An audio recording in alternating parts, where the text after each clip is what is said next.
പോകുന്ന വഴിയേതെന്ന് അവനറിയില്ല. എത്തേണ്ട സ്ഥലത്തെക്കുറിച്ചും അറിയില്ല.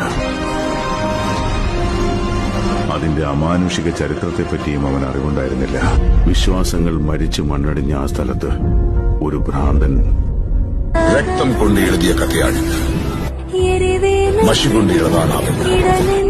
തുടരണമെങ്കിൽ വീണ്ടും രക്തം വേണ്ടി.